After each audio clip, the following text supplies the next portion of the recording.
Hello everyone, welcome back to my channel. কেমন আছো তোমরা সবাই? আমি সুস্মিতা চলে এসেছি আবারও নতুন একটা ব্লগ নিয়ে। তো আজকে এখনও পর্যন্ত ব্লগটা শুরু করা হয়নি, আর এখন বাজে হচ্ছে 7:55, আর আমি ব্লগটা এখন থেকেই শুরু করছি। তো ভাবলাম এখন থেকেই শুরু না করলে দিনটা তো শেষই হয়ে যাবে, তো এখন থেকেই শুরু করলাম। আর তোমাদের দাদা আজকে একটু সুস্থ, আজকে সে একটু বেটার ফিল করছে, সে নিজেই বললো। তো তার মুখে শুনে নাও সে আজকে কেমন ফিল করছে। আর হচ্ছে তার জন্য কেবল ছোট্ট একটু খাবার নিয়ে আসছি।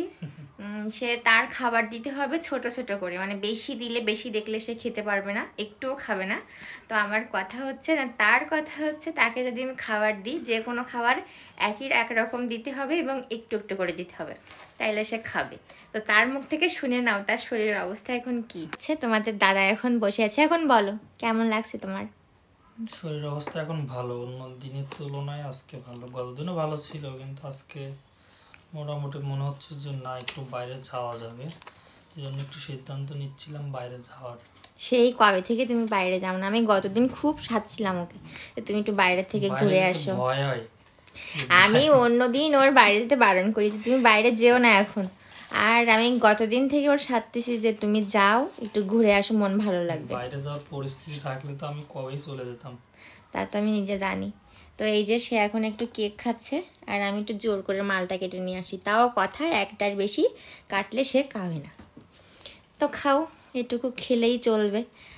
আর তার খুব চুল দাড়ি লম্বা হয়ে গেছে। তো আমি বলছি তুমি সুস্থ হলে তাড়াতাড়ি করে কেটে এসো, না এর জন্য আবার বেশি অসুস্থ লাগছে তোমাকে। রে বাবা, মনে হচ্ছে আজকে খুব একটু ভালো লাগছে না শরীরটা। সামনে পূজার জন্য চুল দাড়ি রেখে দিচ্ছি। কেন কাটিং করবা? কি কাটিং দিবা? এবার তাহলে ঠিক আছে, এরকম থাক, তাহলে নিউ লোকে মনে হয় তোমরা পূজার সময়ই দেখতে পাচ্ছ, তাই না? অবশ্যই।